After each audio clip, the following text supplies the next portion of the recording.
Balai Besar POM di Makassar menekan peredaran produk mengandung bahan kimia obat. Hal itu terlihat dalam kegiatan bimbingan teknis, BIMTEK, kepada distributor obat bahan alam, OBA, dalam rangka perkuatan pengawasan OBA yang mengandung bahan kimia obat, BKO, di Aula Baji Minasa BPOM Makassar, Jumat, 12 September 2025. Kegiatan ini digelar menyusul hasil evaluasi Badan POM RI yang menemukan masih banyaknya temuan produk OBA mengandung BKO, bahkan berulang meski sebelumnya telah diumumkan dalam public warning. Kondisi ini dikhawatirkan dapat mengurangi kepercayaan masyarakat sekaligus menurunkan potensi ekonomi sektor obat bahan alam. Kepala Bagian Tata Usaha BB POM di Makassar, Andi Amirah Nilawati, mengatakan BIMTEK ini merupakan tindak lanjut arahan BPOM untuk memperkuat pengawasan. Masih banyak temuan produk berulang, sehingga dipandang perlu dilakukan intervensi dalam rangka perkuatan pengawasan OBA mengandung BKO, katanya. Amirah mengaku, BIMTEK juga melibatkan banyak pihak terkait seperti praktisi kesehatan, asosiasi, akademisi, hingga tokoh masyarakat. Adapun peserta yang hadir terdiri atas distributor, toko herbal, dan pengecer obat tradisional. Selain itu, literasi bagi distributor obat, khususnya depot dan lapak jamu yang berperan dalam rantai distribusi, juga sangat penting, ungkapnya. Beberapa materi yang diberikan untuk para peserta BIMTEK seperti definisi OBA, BKO, OBA mengandung BKO, regulasi, dan bahayanya, tanggung jawab serta peran distributor, sanksi administratif dan pidana bagi distributor yang melanggar.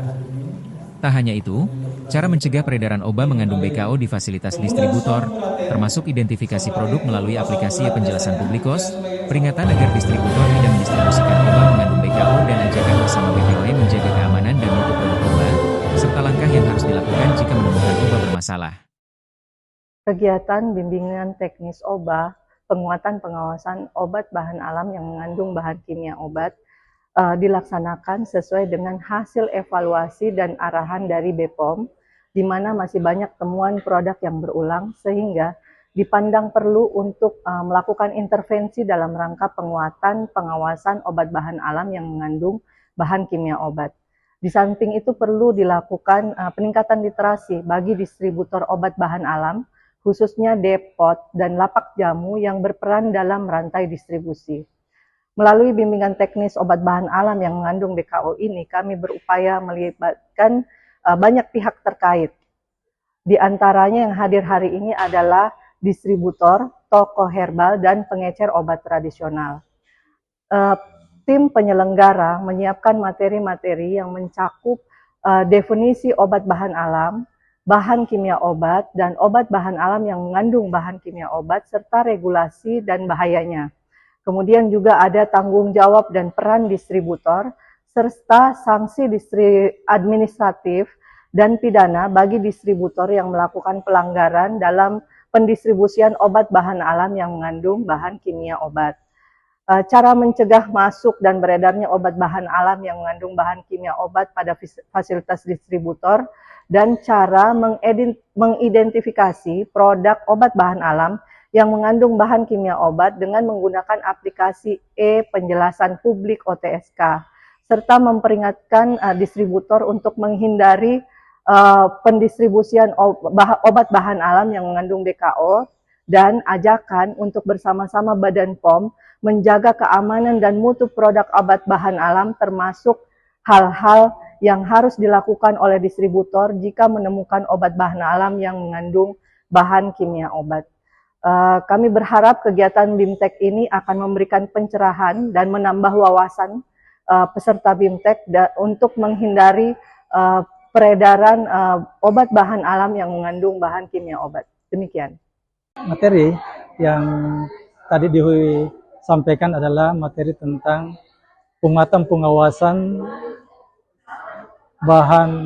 obat bahan alam yang mengandung bahan kimia obat. Penyampaian materi ini pertama bertujuan untuk menjaga kelestarian dari obat bahan alam itu sendiri. Karena kenapa? Jika obat bahan alam ini dengan isu-isu mengandung bahan kimia obat, tidak terdaftar, tidak mempunyai izin edar, ini dapat menyebabkan turunnya tingkat kepercayaan masyarakat terhadap obat bahan alam itu sendiri. Kenapa? Karena tidak ada keamanan yang bisa jaminan keamanan terhadap produk tersebut karena adanya bahan kimia obat di dalam produk tersebut.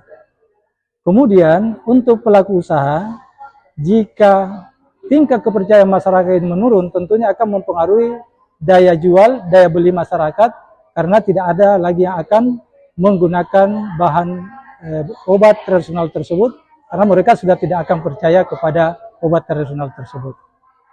Kemudian pasti dari dulu jika obat tersebut tidak bermanfaat lagi, pasti akan dijauhi oleh masyarakat, pasti akan jauh dari slogan yang pernah didengung-dengungkan itu kembali ke alam atau back to nature.